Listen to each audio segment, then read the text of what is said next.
Vous avez vu ce qui arrive quand on jette n'importe quoi, n'importe où? Est-ce que vous imaginez un jour toute la Terre dans cet état? Pourtant, la nature, quand on la respecte, quand on la protège, elle est plutôt belle, non? Moi, par exemple, simple petit emballage en carton, je fais tout ce que je peux pour ne pas détruire notre environnement. Et heureusement, je ne suis pas le seul. Bon, vous me direz, comment faites-vous? Eh bien, je vais vous raconter mon histoire. On va d'abord aller dans un endroit que je connais bien, parce que moi, avant d'être carré, comme maintenant, j'étais plutôt rond et long. Je faisais partie de la cime d'un arbre.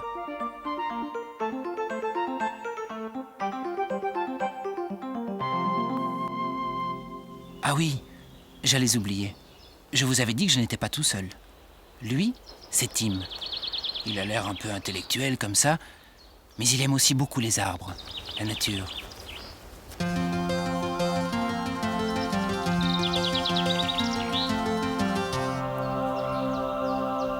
Allons bon, on tombe juste à l'heure de la sieste. Elle, c'est Tam. C'est curieux, d'habitude elle n'est jamais en retard pour les rendez-vous importants.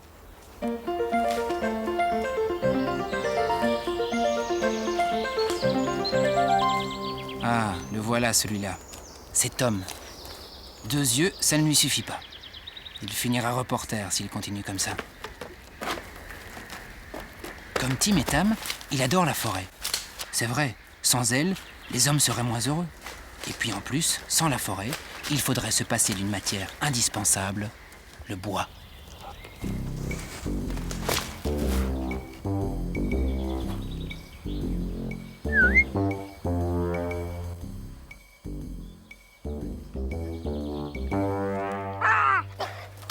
Bon, où en étais-je? Ah oui, je parlais du bois, de la forêt.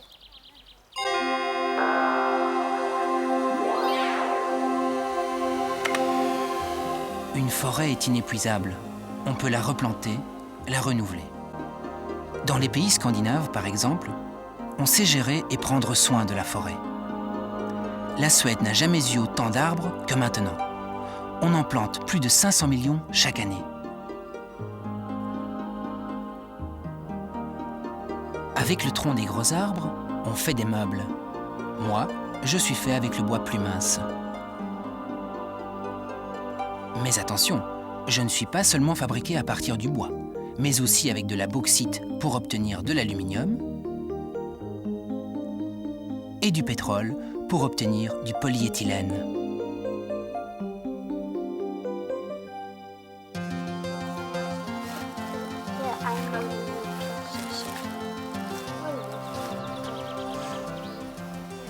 C'est vrai, je me sentais un peu nu comme ça, rien qu'en carton. Alors, voilà ce que j'ai fait. Je me suis couvert d'une couche d'aluminium qui protège les aliments de l'air et de la lumière, et de couches de polyéthylène, ce qui rend parfaitement imperméable le petit carton de jus de fruits que Tom a mis dans le ruisseau pour le tenir au frais. Je suis habillé comme ça maintenant. Du carton, un peu de polyéthylène et encore moins d'aluminium.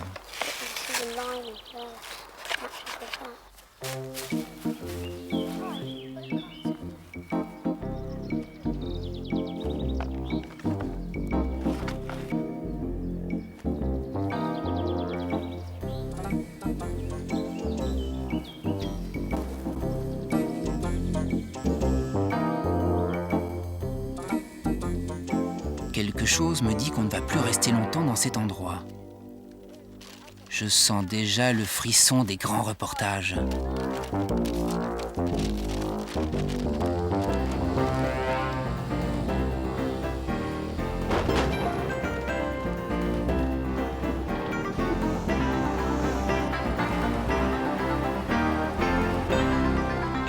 Quand je vous disais que Tim aimait beaucoup les arbres, même quand on les amène à l'usine à papier, il ne les quitte pas d'une semelle.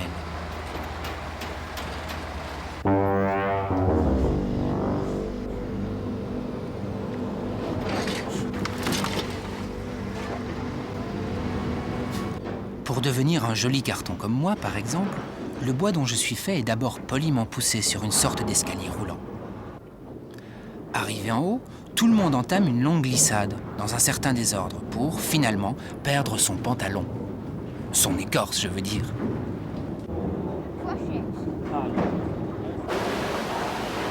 Terminus, la salle de bain.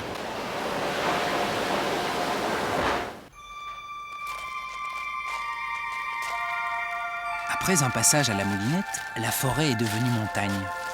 Des millions de petits morceaux de bois prêts à devenir carton.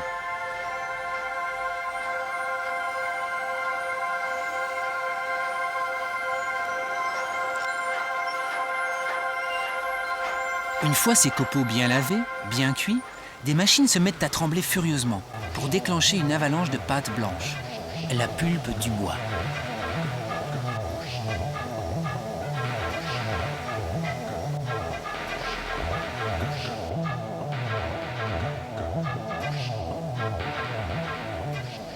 Avec cette pulpe, on fait le carton d'emballage, préparé comme le papier, mais un peu plus épais, plus solide et mis en grands rouleaux.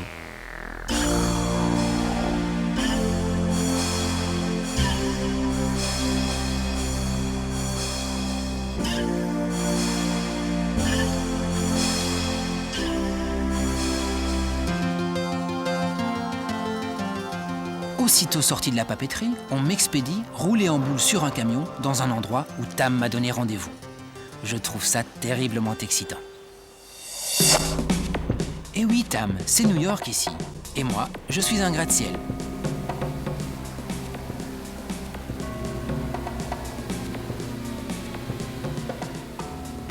Attention, dans cette jungle de carton, tu vas en voir de toutes les couleurs.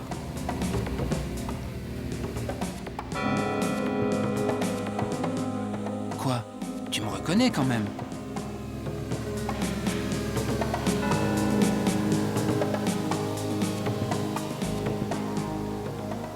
On est ici dans le salon de haute couture du carton.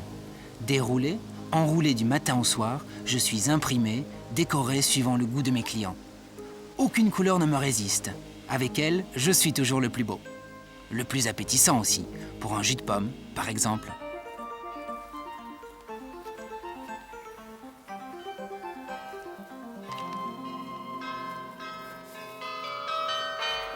Décidément, cette histoire est un safari. Tam dans sa jungle de carton, et maintenant, Tim dans une savane infestée d'animaux étranges. Impressionnant tout ça. Non, Tim, ce n'est pas du carton, mais c'est quand même un emballage, et bien rempli. Voyons, comment arriver à ces fins sans s'attirer des ennuis? Mais bien sûr, il n'y a qu'à se baisser. D'abord, le lait est un produit vivant, très bon, avec des minéraux.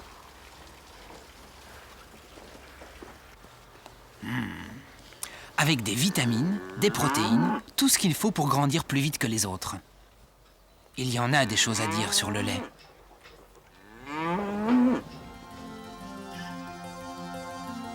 La vie est vraiment bien faite. Pendant que les vaches font du lait, les hommes font des emballages. En plus, en travaillant, on peut même regarder la télé. Même Tam ne perd pas une miette du programme.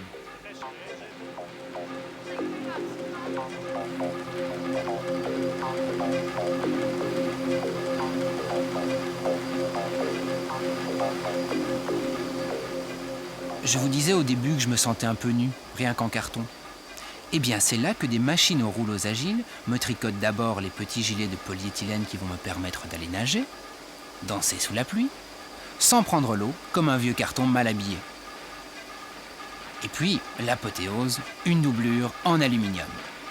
Dehors, l'air et la lumière. J'emballe et je protège.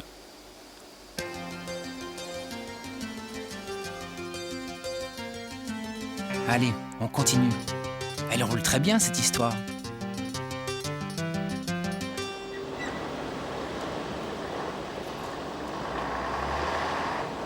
Mais ça n'est pas vrai. Qu'est-ce qu'elle fait, cette grosse citerne? Elle va me l'écraser, mon photographe.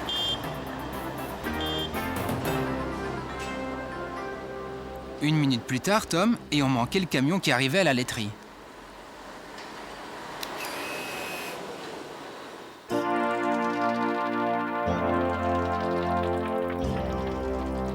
Bon, tout le lait que je vais devoir emballer est d'abord chauffé très très fort, pendant quelques secondes, dans ces cocottes minutes géantes pour tuer toutes les bactéries. C'est le lait UHT. Ensuite, le lait est rapidement refroidi.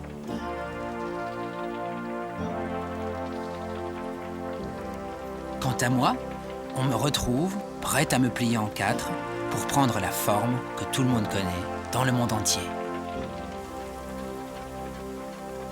Vous allez voir un peu le tour de passe-passe. Même Tom en reste baba.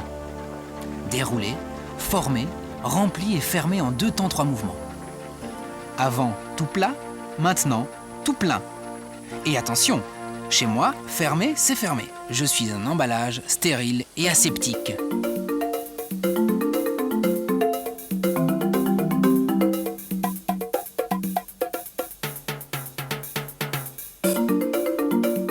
Tom, tout le monde nous regarde.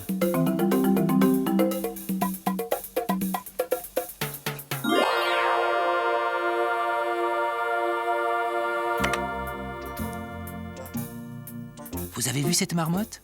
Regardez. Regardez bien ce qu'elle est en train de faire. C'est incroyable. Elle est en train de vous montrer, à vous les hommes, comment garder aux aliments toutes leurs qualités en les mettant à l'abri de l'air et de la lumière. Je fais la même chose. Et c'est pour ça qu'on m'aime beaucoup dans les pays lointains, où il fait très chaud. Parce qu'avec moi, on est sûr que le lait ne deviendra pas mauvais. J'emballe tellement bien que je n'ai pas besoin d'être mise au frigidaire. Je suis à la fois le protecteur et l'ami des aliments.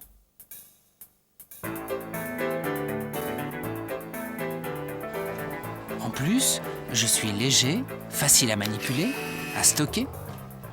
D'ailleurs, si j'étais resté rond comme un arbre, on en mettrait beaucoup moins, des cartons comme moi, dans un camion. Vous avez vu ce que je vois? Vous allez comprendre.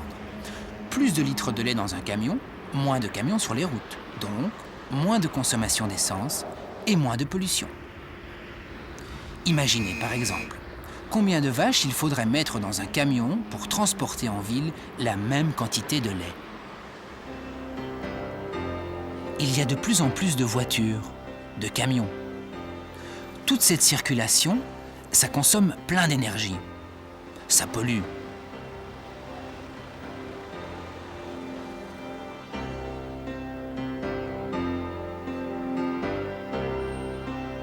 Dans la plupart des villes, 50% de la pollution serait due au gaz d'échappement.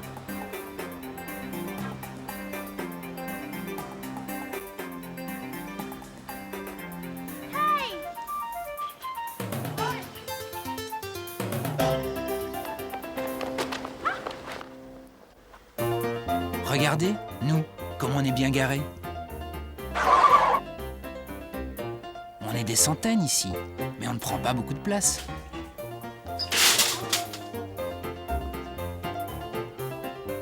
Ah oui, ça c'est une bonne idée. La petite paille qui fait clic. Ensuite, une photo de famille qui fait clac. Attention. Zut, c'est raté.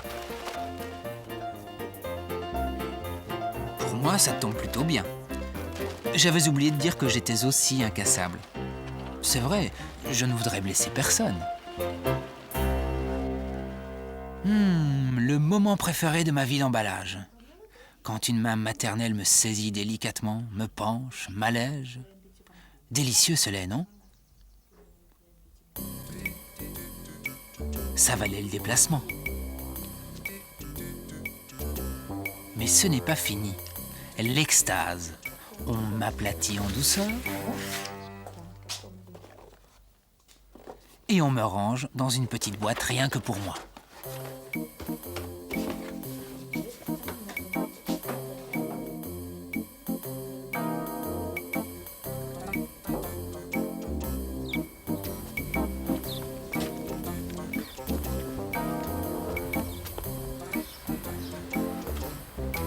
Tout ça pour vous dire que j'occupe une place infiniment petite dans les ordures ménagères.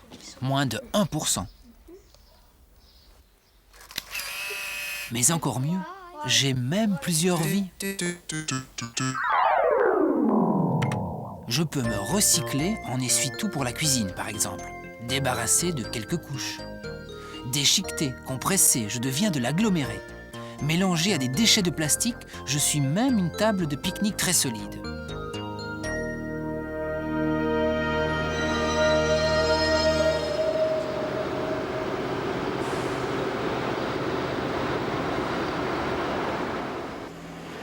Si je ne suis pas recyclé, eh bien, en général, on m'emmène dans l'usine d'incinération, là où on brûle les ordures ménagères.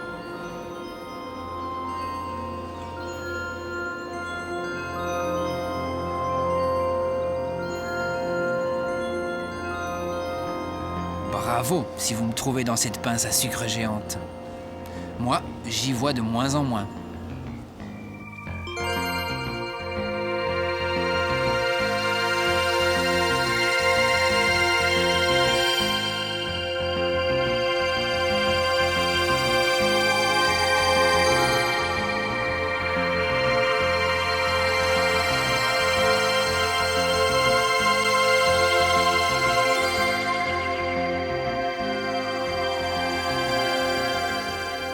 À l'usine, quand je brûle dans l'incinérateur, le feu réduit à 5% de mon volume original.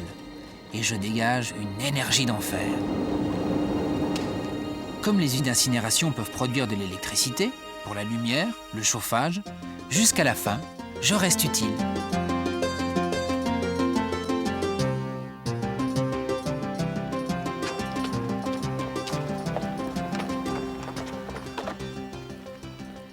Et oui, surprenant. Vous vous demandez ce qu'on fabrique dans cette salle de classe. Vous vous imaginiez peut-être que j'allais vous quitter, partir comme ça, en fumée? Pas du tout. On peut me nettoyer, par exemple. On peut ensuite me couper, me découper, me peindre, m'assembler, me coller. Bref, avec un peu d'imagination, on peut m'utiliser une deuxième fois pour faire toutes sortes d'assemblages, de constructions absolument emballantes. Des constructions comme des maisons, des châteaux, des cathédrales par exemple.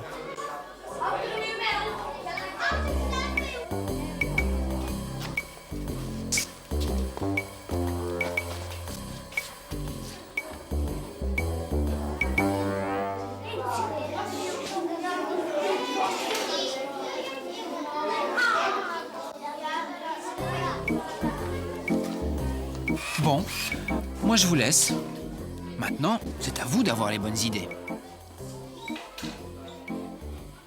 Finalement, toute cette histoire, ça pourrait faire un très bon reportage dans les journaux.